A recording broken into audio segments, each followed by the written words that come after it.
Good morning, students. നമ്മൾ root test പഠിച്ചു.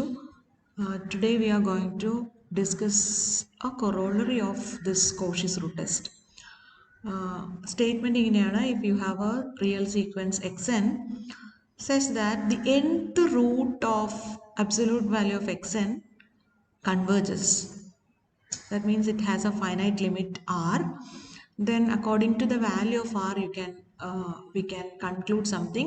If this limit r is less than 1, our series sigma xn is absolutely convergent, and if this limit r is greater than 1, our series sigma xn will be divergent.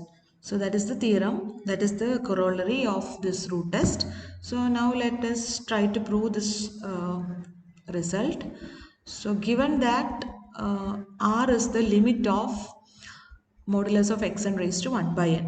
Okay, clearly r is greater than or equal to 0 since it is a limit of a modulus. Now consider the case when r is less than 1. Now since r is less than 1, r is strictly less than 1, so that, and r is greater than or equal to 0 since it is the limit of positive numbers. So in this case r is lying between 0 and 1. Then we can find out a positive epsilon such that r plus epsilon is also less than 1. Take that, choose a particular epsilon such that r plus epsilon is less than 1, and we can call this r plus epsilon as r1. So r1 is less than 1.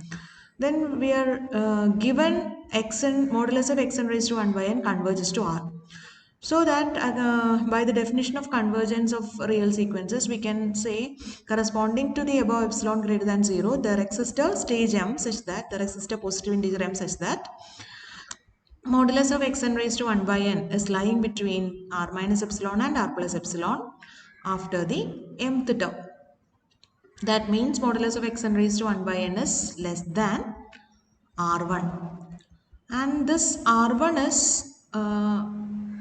r plus epsilon, which is strictly less than 1.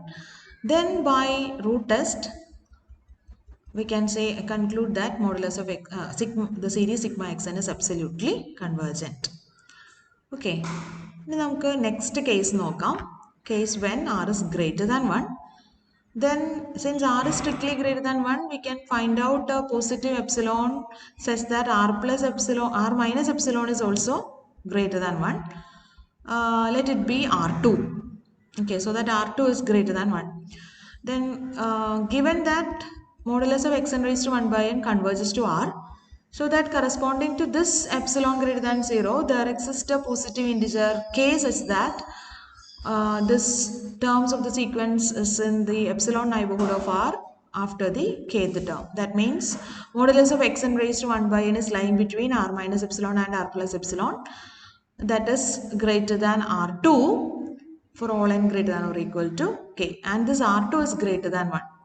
That means after a finite number of terms, modulus of xn raised to 1 by n is greater than 1. Then by Cauchy's root test we can conclude that the series sigma xn is divergent.